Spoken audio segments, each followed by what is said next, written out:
They said it would be the happiest day of my life, the day every sacrifice would finally be worth it. My parents promised me a wedding straight out of a dream, the kind people would talk about for years. A gown that shimmered like water chandeliers blazing over champagne toasts, even whispers of a house waiting for me once the vows were said. I wanted so badly to believe them that I ignored the tremor in my father's hand, the way my mother's laugh felt a little too polished when guests asked about the gift they were planning. I smiled for the camera's walk down the aisle, with my heart hammering against silk, and told myself the unease was nerves. But sometimes the most perfect picture is just a mask. Even as the music swelled and the ballroom glittered, I noticed my father slipping away to answer calls, my mother brushing off questions with practiced charm. Their eyes never quite met mine, and I told myself not to ask why. I didn't know then that one night could split my world in two, that a single envelope would shatter everything I thought I knew about family loyalty and love. The morning of my wedding, I stood in front of the mirror in the bridal suite, my dress fanned out around me like a cloud. My mother fussed with the veil, smiling in that poised way she always did in public, her pearls catching the light. What she didn't say in that moment was the secret already set in motion, a secret that would make me question whether I ever knew her at all. The morning of my wedding, I stood in front of the mirror in the bridal suite, my dress fanned out around me like a cloud. My mother fussed with the veil, smiling in that poised way she always did in public, her pearls catching the light. My father poked his head in to say the guests were arriving and that everything was perfect. They had told me for months this day would be the start of my dream life. Not only the wedding, but a house, a real home they said was mine from Grandma's inheritance. I believed them. I wanted to. I remember telling my friends from work, my cousins, anyone who asked, "My parents are giving us a house in Aurora as a wedding gift." Everyone looked impressed, some even a little jealous. When a few pressed for details, my parents would laugh softly and say it would all be transferred after the ceremony. They said it so smoothly, I never doubted them. The ceremony itself was breathtaking. Chandeliers sparkled above the ballroom in downtown Denver, strings played softly as I walked down the aisle. My father's arm was stiff beside mine, but I told myself he was nervous, not distracted. My mother dabbed her eyes dramatically in the front row. To the guests, we must have looked like a storybook family, the kind people envied. At the reception, the champagne flowed, the music swelled, and I let myself feel joy. My husband Michael whispered that I looked radiant, and for a moment, I believed every promise my parents had made. But then I began to notice small cracks. Two women near the bar whispered, glancing toward my father, and I caught words like debt and trouble. My mother drifted from table to table, avoiding any direct talk about the house. When my aunt asked outright if we had already closed on it, my mother laughed a little too brightly and said the papers would be handled later. My father's phone lit up again and again. He kept stepping into corners, speaking in a low voice, and when I asked if everything was fine, he gave me a quick nod without meeting my eyes. I tried to push it aside. The cake was cut, the first dance was finished, and everyone cheered. We looked like a family that had it all. Maybe that was the point. Maybe the show was more important to them than the truth. Later in the evening, I found my cousin Rachel by the buffet. She leaned closer, lowering her voice. "Have you noticed your dad tonight? He seems off." I forced a smile, told her he was just tired. Inside, a small knot formed in my chest. By the time Michael and I slipped away in the getaway car, the city lights glowing around us, I was exhausted but hopeful. I told myself tomorrow I would visit my parents, thank them again, maybe finally hear details about the house. Everything would make sense in the light of day. The next morning I drove across town, still in a haze of celebration. My heels clicked on the pavement as I walked up the familiar path to my parents' front porch. The curtains were drawn. That struck me as odd because my mother always opened them first thing. I knocked once, then again. Silence. I pulled out my spare key, the one they had insisted I keep. The lock turned easily. Inside, the air felt still, almost hollow. I stepped into the living room and froze. The furniture was gone. The framed photographs that had lined the mantel were missing, leaving pale rectangles on the wall. The china cabinet stood open, shelves bare. I moved from room to room, heart pounding louder with each step. The safe in my father's study sat ajar, empty. Even the boxes of Christmas decorations were gone from the closet under the stairs. It was as if the house had been stripped overnight, every trace of life removed. On the kitchen table, where my mother usually kept fresh flowers, lay a single envelope. My name written in my father's hand. I reached for it, fingers trembling. The house around me was silent, too silent, as if holding its breath. My fingers slid under the flap, and I pulled the paper free. The handwriting was sharp and deliberate, every stroke pressed hard into the page as if carved there. You must learn to stand on your own. This is your lesson to grow up. We had no other choice. I read the lines once, then again, searching for a clue, an explanation, anything that sounded like love. There was none. My chest tightened as I whispered my mother's name out loud, as if saying it would summon her. I dialed her cell, then my father's. Both rang into the void unanswered. I tried again, walking from the kitchen into the hollow living room, where the carpet still held the indentations of furniture that was no longer there. When I stepped outside, the street looked so ordinary that it made the emptiness inside the house feel like a cruel trick. Sprinklers ticked in a neighbor's lawn. A dog barked 2 houses down. Mrs. Carlson, who had lived across from us for 30 years, was cutting roses. She saw me and hesitated before coming closer, her eyes careful. She told me she had seen a moving truck parked outside a few days before the wedding. She had asked about it, and my father said it was just things for the reception. But it wasn't boxes of flowers or linens. She had seen sofas carried out, bookcases, even the piano. She said it like a confession, as though she felt guilty for not warning me. I managed to thank you, though my voice barely rose above a whisper. Back inside, I opened every closet and drawer. Each was bare, stripped of history. Even the box of Christmas ornaments that always smelled of pine sap was gone. The safe in my father's study gaped open, shelves clean. My footsteps echoed through rooms that once pulsed with life, and the echo made me feel like an intruder in my own childhood home. By late afternoon, I was frantic. I left voicemails for my parents, for my brother Daniel, even for my aunt in Chicago, my words tumbling too fast, begging anyone to tell me what had happened. No one called back. My phone lit up with other messages instead. A cousin asking if the rumors were true. A coworker texting that people were saying my parents had fled town to avoid creditors. One even asked if my wedding had been paid for with borrowed money.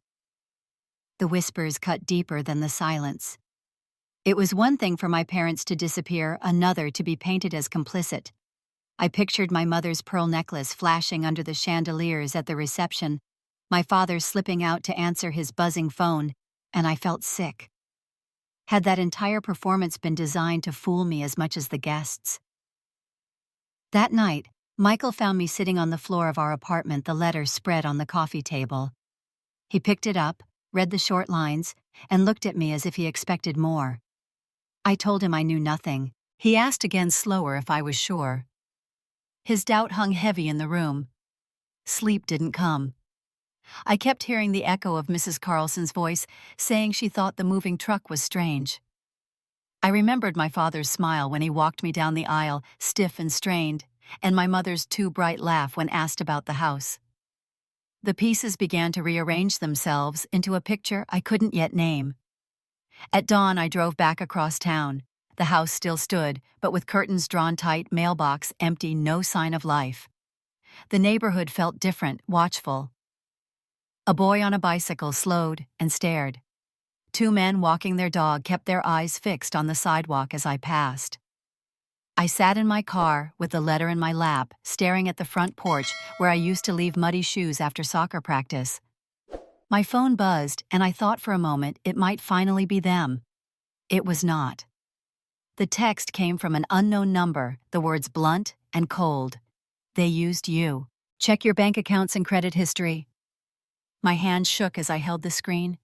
The quiet of the street pressing in around me, every instinct screaming that this was only the beginning. I drove home with that message seared into my mind, my grip tight on the steering wheel. As soon as I stepped inside the apartment, I went straight for my laptop. My hands trembled as I logged into our joint account. The balance flashed on the screen, and my stomach dropped. The wedding deposits, the cash gifts from friends and relatives, even the checks written out with congratulations were gone. Every cent my parents had promised to keep safe until we settled into our new life had vanished. I scrolled through the transaction history, my eyes catching on withdrawals from branches I didn't recognize. Some had been made the morning of the wedding. I whispered to myself that there had to be some mistake, maybe a transfer I didn't authorize. But the sick truth pressed heavier with each line I read. Michael came in behind me. His voice was sharp. "What are you looking at?"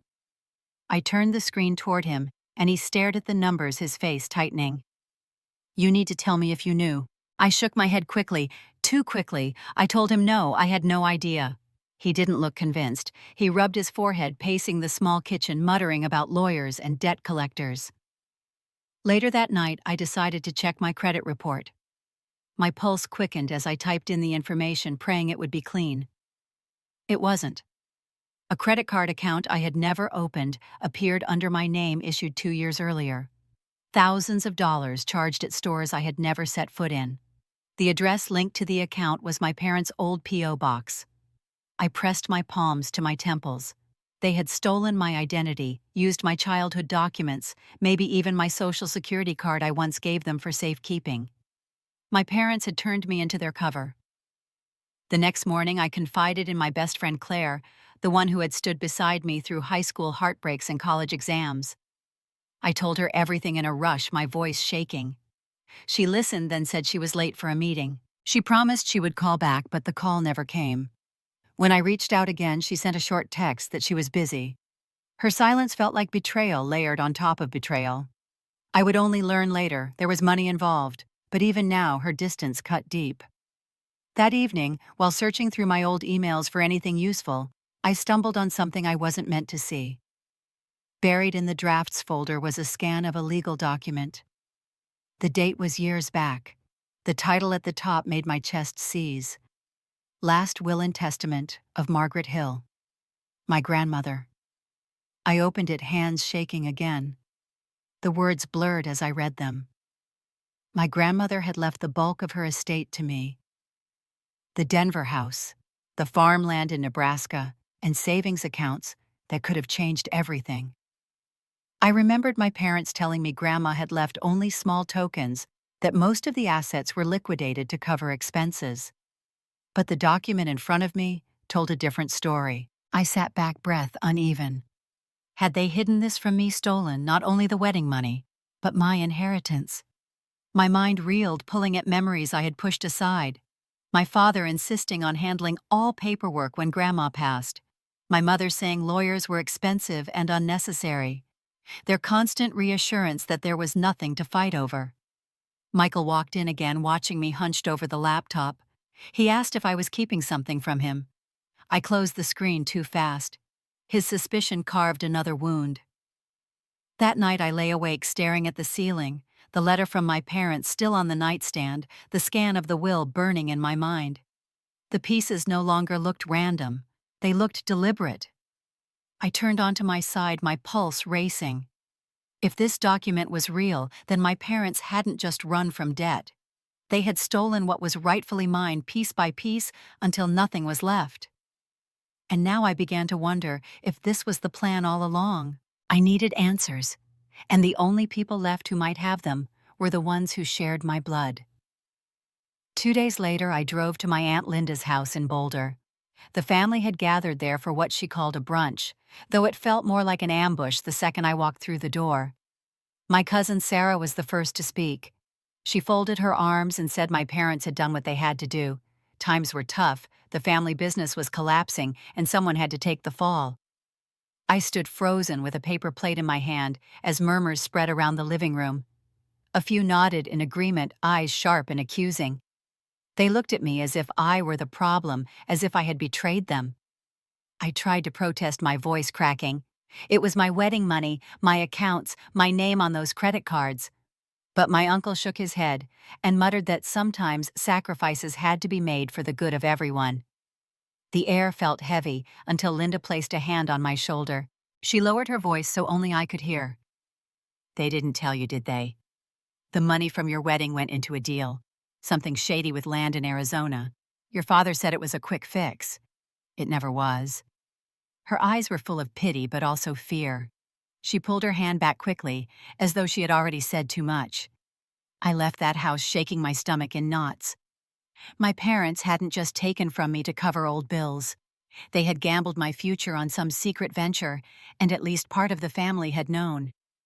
That realization hollowed me out. I had no one to lean on. That evening, Michael sat me down at our kitchen table. He had been quiet for days, watching me unravel. He finally said what I had been dreading. If I couldn't prove I wasn't part of this, our marriage wouldn't survive. His parents had already called him, worried their name would be dragged through whatever scandal my family had created. He said he loved me, but he couldn't let me take him down with me. The ultimatum stung worse than the rumors. I nodded, swallowing tears, but inside I felt something sharp forming. If he wanted proof, then I would find it, even if I had to crawl through every dark corner my parents had left behind. I called a private investigator the next morning. His name was Jack, a gruff man with a tired voice who met me at a small diner off Colfax Avenue. I slid the letter across the booth and told him everything. He listened without judgment, scribbling notes, then promised to start with properties and storage units my parents might have overlooked. A week later, he called me back. His voice carried both triumph and warning. He had recovered an old phone my mother had stashed in a storage locker under her maiden name. I met him in the parking lot of his office. The device was scratched, the screen cracked, but it powered on. That night, I sat alone in my bedroom with the curtains drawn, scrolling through messages and voicemails. Most were mundane errands and reminders. Then I found one recording buried in the saved folder. My mother's voice, low and clipped, speaking to someone I couldn't identify. She said, "She'll take the blame, she always does." The words rang in my ears until the room spun. My own mother had carved out my role in their plan long before I ever suspected. My hands shook as I replayed it, needing to hear again, hoping somehow it would change. It didn't. I stared at the dark screen in my lap, the silence pressing in around me, and realized I was no longer searching for explanations. I was collecting evidence.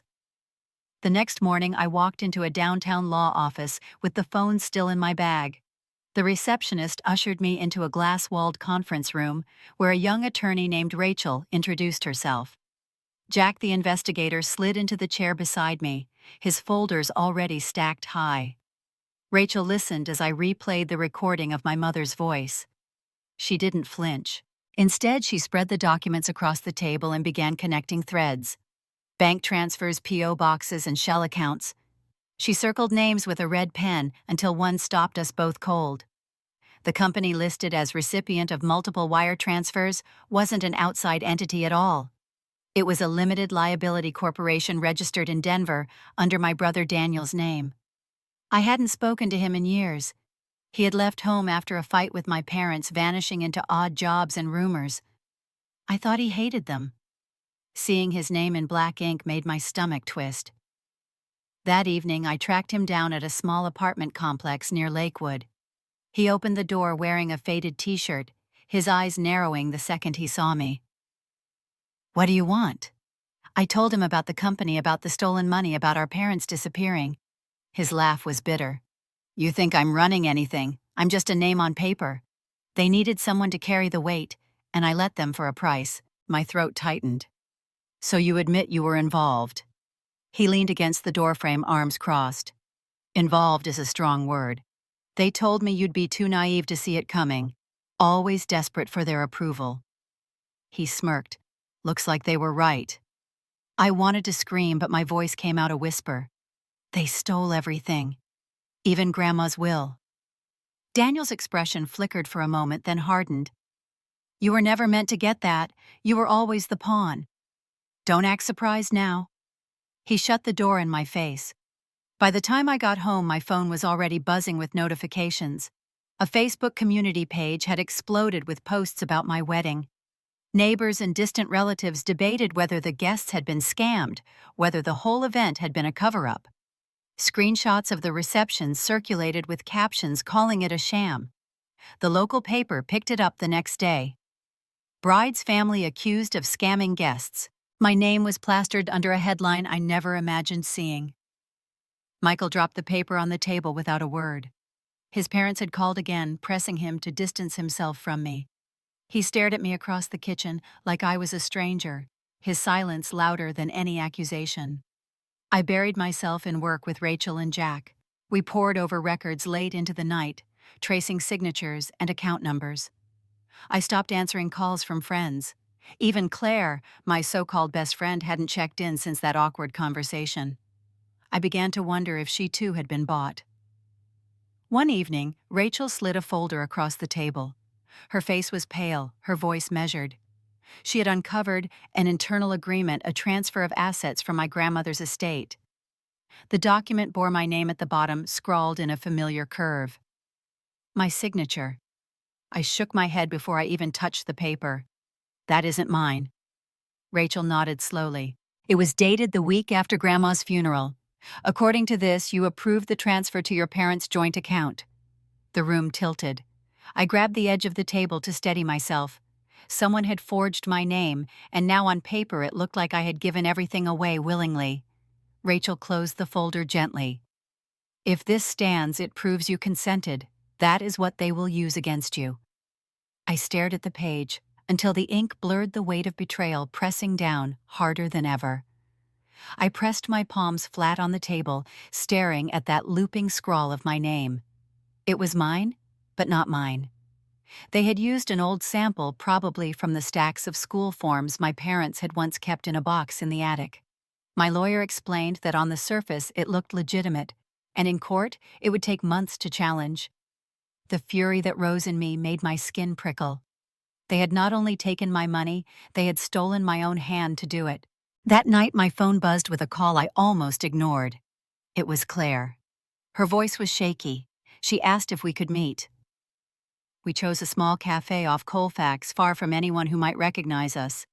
She sat across from me, her fingers picking at the sleeve of her sweater. She confessed that my mother had given her money a generous sum to keep her distance and to support their side if things went public. She said she told herself it was just a loan that she was helping the family avoid embarrassment. Now seeing my name in headlines, she couldn't keep it in anymore. I wanted to shout to call her a traitor, but the words stuck. Instead, I asked if she still had proof. She nodded, eyes wet, and promised she would send me the transfer receipts. I left her there with the bitter taste of betrayal, a friendship eroded by bribes. When I returned home, Michael was waiting at the kitchen table, his shoulders tense. He admitted something he had been holding back. His father had been in business with mine small property deals on the side. He swore he didn't know the extent, that he had no idea my parents were using me as collateral. He said he loved me, but his words felt like smoke. If he hadn't known everything, then he had known enough to keep silent. The walls seemed to close in after that. At work, colleagues whispered when I walked past. Old friends stopped returning calls. Even neighbors looked away when I pulled into the driveway. I felt like a contagion spreading shame across every circle I touched. One sleepless night, I sat in front of my laptop scrolling through digital trails, searching for anything left behind. I remembered the security cameras mounted on my parents' house, the ones my father had once boasted about. I dug through old emails until I found the login details he had accidentally shared years earlier when I helped set up their Wi-Fi. When the cloud account opened, rows of timestamps appeared, each linked to stored clips. My hand hovered over the date of my wedding. I clicked. The video flickered to life, grainy, but clear enough. The driveway filled the frame. The moving truck backed up to the porch, its headlights cutting across the lawn. I watched as boxes and furniture were hauled into the dark belly of the truck. My father's figure crossed the screen, then my mother's, both moving quickly, deliberately. And then, in the edge of the frame, a smaller figure appeared, frail, but unmistakable. White hair, a hunched back, the careful steps of someone older. My breath caught. It was my grandmother. the one they had told everyone was too sick to leave the nursing home. The screen froze as my hand slipped on the mouse, the room spinning around me. I forced myself to replay the footage, holding my breath, as the shapes moved across the screen again. The frail figure was unmistakable. My grandmother shuffled behind my parents, clutching a sweater around her shoulders. She wasn't confused or vacant the way I had been told. She looked alert, scared, even glancing toward the streetlight, as if hoping someone would notice. My parents had told the entire family she was deteriorating in a nursing home, slipping deeper into Alzheimer's. Yet here she was, dragged into the night while they stripped the house bare. I closed the laptop and sat in the dark, the pieces of every lie snapping into place. They had hidden her away, not because of illness but to silence her, to erase her voice from the inheritance. The next morning, I drove to the nursing facility where they claimed she was. The receptionist checked the records and confirmed she had been admitted a year earlier under a special care plan. When I asked about her condition, the woman said she rarely spoke but seemed more lucid than expected. She lowered her voice, adding that my mother visited regularly and always insisted on handling her chart personally. My stomach turned. I left before I could be asked more questions. Back home, I dug through the old scan of Grandma's will. There was a note scribbled in the margin, faint but visible. A set of numbers that looked like a combination. I remembered the iron safe in the basement, the one my father said had been broken for years. That night, I returned to the empty house. The front door creaked, the air stale with dust. I carried a flashlight down into the basement, my pulse pounding. The safe crouched in the corner behind a pile of forgotten boxes. I wiped the dial clean and turned the numbers carefully. The lock clicked. Inside lay envelopes sealed with my grandmother's handwriting, brittle with age, and beneath them, a folded legal packet. I opened it with trembling hands. The title glared back at me. Last Will and Testament of Margaret Hill. This version was newer than the scan I had seen. The words inside were clear. The Denver property, the savings and farmland were left entirely to me. I sank onto the cold concrete floor, the truth crashing down. My parents and brother had buried this document, hiding it while pretending to settle her affairs. They had plotted to sell everything, divided among themselves, and leave me with nothing but staged pity. I delivered the will to Rachel the next morning. She read it twice, her lips tightening, then said it was enough to open both civil and criminal proceedings. Jack nodded grimly beside her. They would prepare filings against my parents and brother, and now the lies had a paper trail. Days blurred as evidence stacked higher. Bank statements, the forged signature, the hidden will, the video of my grandmother in the driveway. Each piece carved the betrayal deeper, but it also gave me something I hadn't had in weeks. Leverage. Then, just as I began to breathe again, an envelope appeared on my doorstep. No return address. Inside was a small black USB drive taped to a folded note. The handwriting was familiar. Claire. I locked the door, plugged the drive into my laptop, and waited as the file loaded. The recording crackled to life. It wasn't my parents this time. It was a man's voice, deep and steady. My father-in-law. And then my mother's voice joined his, low but clear, discussing money deals and how to keep me quiet. My hands gripped the desk, my pulse pounding so loud I could barely hear the words. The voices on the recording grew sharper, as if the walls themselves were leaning in. My father-in-law's tone was calm, almost casual. Just marry her, the assets will flow. She'll never know. Then my mother's laugh, short and clipped, sealing the conspiracy like a handshake. I slammed the laptop shut, my breath ragged. When Michael came home later that night, I was still at the table, the USB sitting between us like a loaded gun. He saw my face and froze. I pressed play and let the words spill into the room. His eyes flickered, recognition flashing before he dropped his gaze to the floor. He admitted he had heard whispers that his father had mentioned arrangements, but he claimed he didn't know the full extent. He said he thought it was business talk, not something that would touch our marriage. I stared at him in disbelief. He had sat beside me at our wedding, watched my parents smile through their lies, and kept silent. He reached for my hand, his voice almost pleading. We can fix this quietly. No need for trials or headlines. We'll negotiate, settle, keep our families intact. I pulled my hand away. The word settle sounded like surrender. I told him there would be no silence, no deal behind closed doors. The truth had been buried too long already. The following week, we walked into court on opposite sides of the aisle. Rachel carried our stack of evidence, and Jack had prepared exhibits that filled an entire box. Reporters crowded the steps, microphones reaching toward me as cameras flashed. Bride fights family over inheritance. Daughter accuses parents of fraud. Each headline felt like another cut, but I kept walking. Inside the courtroom, the air was thick with whispers. My parents sat at the defense table with Daniel beside them, his expression blank. On the other side of the room, Michael sat with his father, both avoiding my eyes. When the judge called us to order, Rachel rose and began the slow work of unraveling the story. She read the letter my father had left on the kitchen table, played the video from the driveway showing my grandmother displayed the authentic will found in the basement safe. The courtroom leaned forward when the audio clip from my mother's old phone rang out. "She'll take the blame, she always does." Finally, Rachel inserted the USB. The screen lit up and my father-in-law's voice filled the room. "Just marry her, the assets will flow. She'll never know." The words echoed off the wooden panels. Gasps rippled through the audience. Michael buried his face in his hands. The defense scrambled, claiming the recordings were taken out of context, that my grandmother's condition was exaggerated but not fabricated, that I had consented to transfers years ago. But the weight of each piece of evidence pressed heavier than their excuses. By the third day, the courtroom was packed with journalists. My name trended online, strangers debating whether I was a victim or a greedy opportunist. I stopped checking my phone. I focused only on the judge's face as he sifted through the mountain of betrayal laid before him. When the hearing closed, silence fell. The judge spoke clearly, each word cutting the air.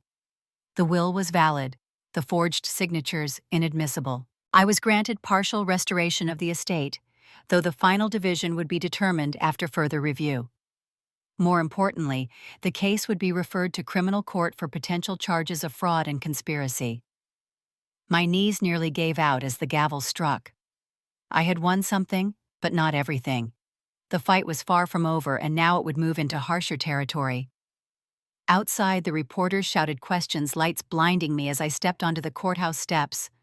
I clutched the folder against my chest, the sound of the gavel still ringing in my ears, and braced myself for the storm that was only beginning.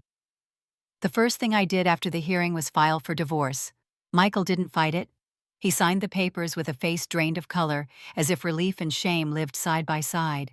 I watched him slide his ring across the table, and I didn't feel grief, only exhaustion. Rachel and Jack kept me moving forward. The civil filings turned into criminal charges. Months stretched into a grinding rhythm of depositions, hearings, and endless paperwork. Each time I stepped into a courtroom, I felt the eyes of people who once called me family staring daggers. The defense fought dirty. They produced witnesses I hadn't expected. Old neighbors suddenly remembered me as reckless with money. Former co-workers claimed I had joked about an inheritance windfall. I could see the lies in their eyes, see the dollar signs that must have changed hands behind closed doors. The hardest blow came when Aunt Linda, the one who had shown me sympathy, took the stand and swore she never said a word about the Arizona deal. My stomach dropped. She had been bought just like the rest. Rachel whispered to keep calm, but I felt the case slipping. Weeks of testimony chipped away at me. My father's lawyer painted me as a bitter daughter seeking revenge after being cut off. My mother dabbed her eyes in court, looking every bit the victim. Daniel smirked from the defense table, as though he had already won. Then, just as the scales seemed to tilt against me, Jack leaned across the table with his tablet. He had gone deeper into the cloud archives, not just the videos, but the metadata embedded in each file. The timestamps, the GPS pings, even the device IDs. Together they proved the moving truck operation happened during the very hours my parents had testified they were elsewhere. Rachel rose with that evidence, her voice steady. The courtroom fell silent as the digital trail unfolded on the projector. Every detail matched down to the second. The judge's expression hardened. Next came the will. The defense had claimed I fabricated the newer version. Jack pulled the metadata from the scanned file my parents had hidden. It bore the original upload date years before their supposed revision, and the digital fingerprint traced back to my father's office computer. The forgery collapsed in front of them. The tide turned fast. Gasps rippled through the gallery. Reporters scribbled furiously. My parents avoided my eyes. Daniel chewed his lip until it bled. Michael's father left the courtroom early, his phone buzzing nonstop with calls he couldn't answer. When the verdict came, it landed like thunder. My parents and Daniel were found liable for fraud, conspiracy, and identity theft. Civil damages stripped what remained of their wealth. Criminal charges followed, and bail was denied. Michael's father was named in the filings, his reputation in real estate gutted overnight. Michael disappeared from public view. Our divorce finalized quietly. I walked out of the courthouse months later with the weight of victory pressing just as heavy as the weight of loss. I had won back part of what was mine, but the family I thought I had was gone, reduced to headlines and mugshots. Weeks later, a plain envelope arrived in my mailbox. The return address was the county jail. My hands shook as I opened it. Inside was a short letter, written in my mother's familiar script. "We only did what was done to us. Ask about your grandfather." The words blurred as I stared at them, my pulse hammering, a new shadow rising behind the wreckage I thought was finally over. I folded the letter carefully and tucked it into my bag. My mother's words echoed in my head as I drove to the county archive. The building smelled of paper and dust, a place where secrets slept until someone bothered to wake them. I filled out a request slip and waited while a clerk disappeared into the back. Minutes later, she returned with a thick file stamped with my grandfather's name. At a wooden table under flickering lights, I opened the folder. Court transcripts, financial records, old newspaper clippings spilled out. My pulse quickened as I read. My grandfather had once been swindled by his own brothers. Land he had purchased was taken through forged deeds, his signature copied, and contracts filed without his knowledge. The betrayal had torn the family apart, lawsuits dragging on until he died nearly penniless. I sat there, frozen pages trembling in my hands. It wasn't just me. It wasn't just my parents. The cycle stretched back generations, a legacy of greed passed down like an heirloom no one wanted to claim. My mother's letter was not an excuse. It was a map of how far the rot had spread. I closed the file and pressed my palms against the table. Something inside me shifted. I would not carry this curse any further. Over the following weeks, Rachel helped me finalize the recovery of what was left of the estate. I could have kept it rebuilt, the comfortable life my parents had promised, but the thought of sitting alone in a house built on ashes made me sick. Instead, I began the work of creating something new. I met with nonprofit directors, financial advisors, and women who had walked through the fire of betrayal. Their stories mirrored mine in painful ways. Husbands emptying joint accounts, parents stealing children's inheritances, families using silence as a weapon. With every story, I felt my resolve harden. When the paperwork cleared, I founded the Hill Foundation for Women. Its mission was simple: to provide legal and financial aid to women who had been deceived or controlled through money. I poured the recovered funds into it, every dollar of stolen legacy redirected to protect someone else from suffering the way I had. The day the office opened in downtown Denver, I stood on the sidewalk, staring at the sign above the door. My name glinted in fresh paint, not as a victim, but as a founder. In my hand, I carried the letter my parents had left me on that empty kitchen table. The one that had started everything. I struck a match, held the flame until it kissed the paper, and watched the edges curl and blacken. Ashes floated into the crisp Colorado air, scattering above the city that had witnessed my unraveling and my rebuilding. They promised me a dream wedding, but what I gained was something greater: my freedom, my truth, and a story they could never erase. If you were in my place, would you have chosen silence to keep your family intact, or exposed everything no matter the cost? I would love to hear your thoughts. Share them below and stay close, because some stories never truly end.